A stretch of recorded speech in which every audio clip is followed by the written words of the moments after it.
tracking the path of the Carthaginian army, the consuls had reconnoitered the route with considerable care.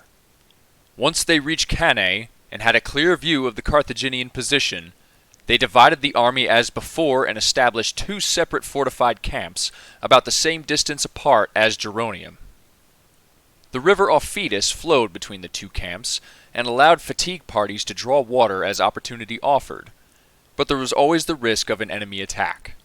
However, the smaller Roman camp was situated on the far side of the Aufidus, and this made the business of collecting water a much easier proposition since the opposite bank had no enemy guard posts along it.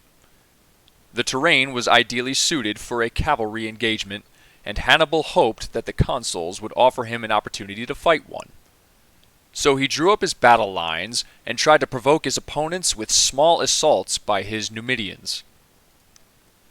Once again, disorder broke out in the Roman camp, with the troops proving mutinous and the consuls incapable of agreement. Lucius Aemilius Paulus, who was Varro's colleague in the consulship, kept reminding Varro of what had been the results of the rash leadership of Sempronius and Flaminius. Varro sarcastically threw back at him Fabius's wonderful example as a cowardly and unenterprising general, calling on gods and men alike to bear witness that it was not his fault that Hannibal had captured the whole of Italy and was now treating it as his private property. He complained bitterly that thanks to his colleague his hands were tied, that the soldiers were furious at being disarmed, even though they were fired up and spoiling for a fight. Paulus retorted that if the legions suffered a defeat as a result of being treacherously ordered forward into an idiotic battle for which they were unprepared, then he would certainly not be to blame, though of course he would stand with them and share the risks, whatever the result. He only hoped that those whose tongues were quick to utter brave words would show themselves no less courageous by their deeds once battle was joined. While in the Roman camp, time was being wasted on such squabbles instead of tactical planning. Hannibal began to pull back to his camp the troops which he had kept lined up and ready for action during the greater part of the day. Meanwhile, he dispatched his Numidian cavalry to launch an attack on the fatigue parties from the smaller Roman camp who were drawing water from the river. The fatigue party was little more than a disorganized rabble, and the cavalry sent them into a noisy and panic-stricken flight before they had even ridden across the river and onto the further bank. So they galloped on up to the guard post sited in front of the camp's defensive ditch and almost as far as the gates of the camp itself. To find that even a Roman camp could be thrown into such confusion by a small band of irregular cavalry was a keenly felt disgrace. The only thing that stopped the Romans from immediately crossing the river and forming up for battle was the fact that Aemilius Paulus had the supreme command for that day. They had in fact drawn lots for it, and so for the next day it was Varro's turn for command. Without a word to his colleague, he ordered the standards to be deployed and the troops drawn up for battle. Then he led them across the river, with Paulus falling in his footsteps not because he approved of the plan, but because he felt he had to help where he could. They crossed the river and linked up with the forces from the smaller camp, and then deployed their forces with the Roman cavalry on the right wing, the side nearest the river, and the infantry next to them. The far left wing was held by the allied cavalry, with their infantry next to them on the inside, meeting up at the center with the Roman legionaries. The javelin throwers from the rest of the light-armed auxiliary forces made up the front line. The consuls commanded the two wings, Terentius Varro the left, and Aemilius Paulus the right. The center was commanded by Germanus Servilius. At dawn, Hannibal sent his Balearic slingers and light-armed troops out ahead, and then crossed the river with the main body of his army. He deployed them in position as they crossed with Gallic and Spanish cavalry on the left wing, near the river bank facing the Roman cavalry, and the Numidian cavalry on the right wing.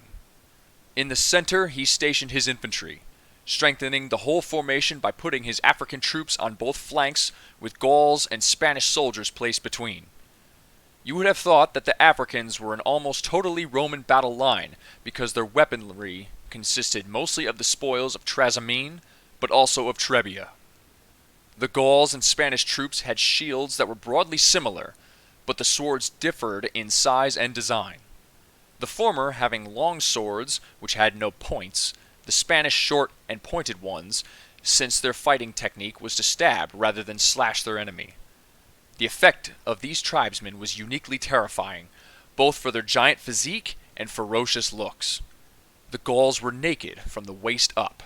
The Spanish, with their linen tunics edged with purple, presented an extraordinary line of dazzling white.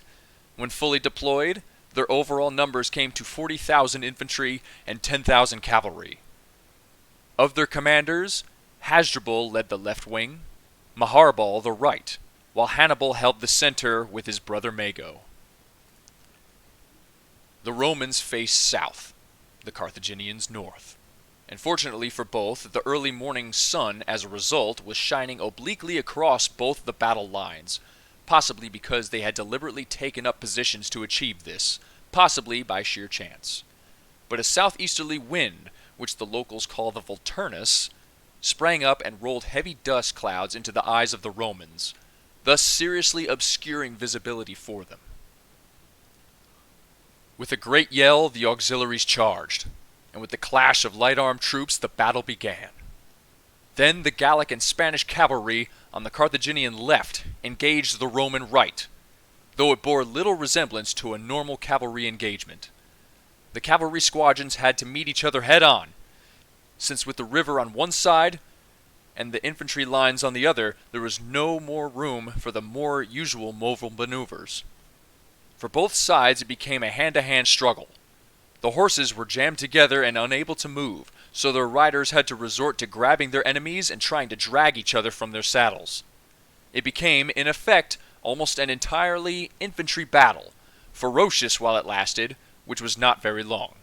The Roman cavalry were driven back and retreated. As the cavalry engagement came to an end, the infantry battle began. At first, the lines were evenly matched in strength and resolution, while the lines of Gauls and Spanish troops held firm. But at last, the Romans drove back the enemy's wedge formation, which projected forward from their main line of troops, but lacked the weight and density needed to withstand them, as they attacked across the whole front with a greater depth of forces.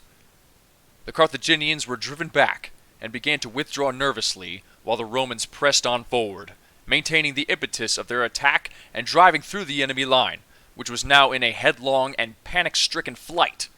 This brought the Romans up against the center of the Carthaginian position, and then, finding little resistance, against the African reserves.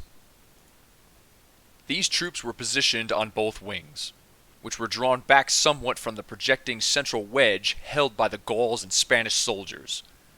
As the wedge was driven back, it came level with the main lines of the Carthaginian central position. As they continued to withdraw, the center of their line became concave, while the African troops on the two wings formed a pair of projecting horns, as it were, gradually enclosing the Roman troops as they charged unthinkingly on against the center. The Carthaginians rapidly extended their wings and closed in on their opponents from behind. The Romans were now in trouble.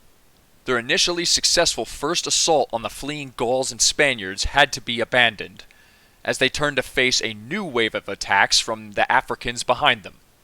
The battle became an unequal struggle for them.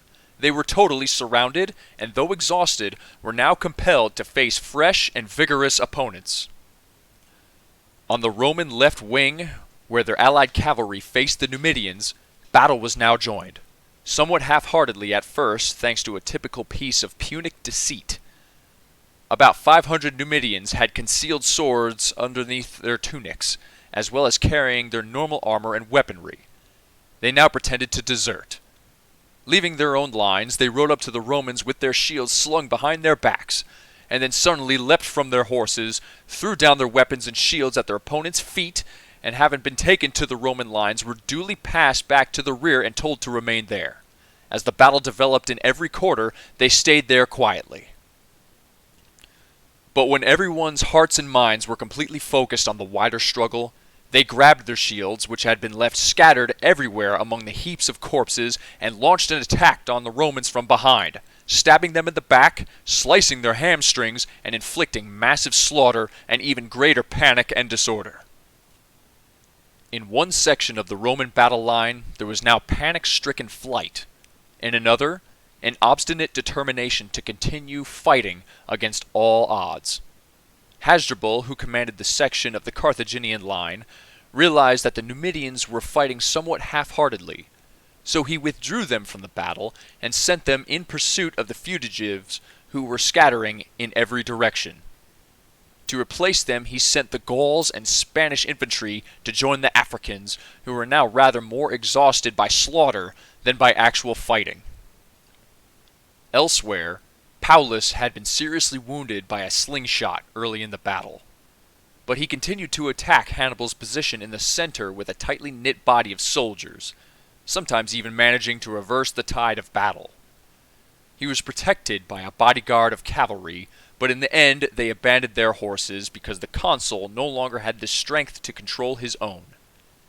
Someone is supposed to have reported to Hannibal that the consul had ordered his cavalry to dismount, to which he replied, "He might just as well have surrendered them to me in handcuffs and leg irons." The cavalry battle was now fought on foot. Though the defeated Romans chose to die at their posts rather than run away, while their enemy, out of sheer frustration, butchered those they could not force to flee because they were continuing to deny them victory. They did finally manage to force a few survivors to make a run for it, though they were battle-weary and utterly exhausted by their wounds. The whole force was now scattered, and anyone that could recover their horse fled. A military tribune called Gnaeus Lentulus was riding past when he saw the blood-stained consul sitting on a rock. "Lucius Aemilius Paulus," he cried, "you are the only one whom the gods in heaven will hold blameless for today's disaster. Come, take my horse while there is strength left in your body, and I am here to act as your companion, supporter, and defender. Do not desecrate this dreadful battle further with a consul's death. We have cause enough for tears of grief without that." The consul replied, "You are a brave man, Gnaeus Cornelius, and a good one. Bless you for it. But you have very little time to escape the enemy's clutches. Don't waste it in futile acts of pity.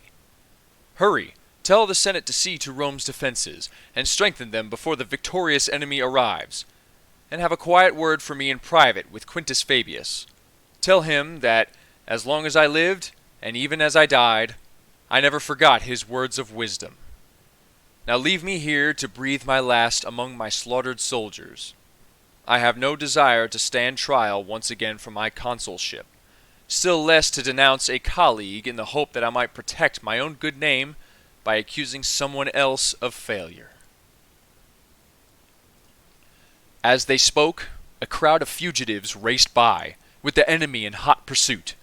Without even knowing who he was, they hacked the consul to death, while Lentulus's horse carried him off in the general confusion. After that, the rout was universal. 7,000 men took refuge in the smaller camp, 10,000 in the larger, while 2,000 or so more fled to the village of Cannae, which lacked any fortifications and was immediately surrounded by Carthalo and his cavalry. Varro, the other consul, either by luck or good judgment, avoided the general mass of fugitives and reached Venusia with about 50 cavalry. Estimates suggest that some 45,500 infantry died that day, and 2,700 cavalry, about equally divided between citizens and allies. Among the casualties were both the consuls Caestars, Lucius Attius, and Lucius Furius Bibaculus, 29 military tribunes, and some 80 further men of consular, praetorian, or aedile rank, including Gnaeus Servius Haeminus and Marcus Minucius, who had been Fabius's master of horse the previous year and consul some years earlier. They were all senators, or former holders of public office which had qualified them for the Senate, and they had volunteered for service with the legions. In his moment of victory, Hannibal was surrounded by his staff, crowding round to congratulate him and urge him, after such a massive success, to spend the remainder of the day and the following night resting himself and giving his exhausted soldiers time to recover. But Maharbal, his cavalry commander, would have none of it, urging him not to waste a moment. "I'll tell you what this battle has really achieved," he declared. "When in 5 days' time you are feasting on the capital, follow up quickly. I'll go ahead with the cavalry, and before they even realize we are coming, the Romans will discover we've arrived." For Hannibal, it all seemed far too optimistic, an almost inconceivable possibility. He commended Maharbal for his imaginative idea, but he said he needed time to think it through. Maharbal's reply was short and to the point. "The gods do not give all their gifts to any one man. You can win a battle, Hannibal, but you have no idea how to exploit it."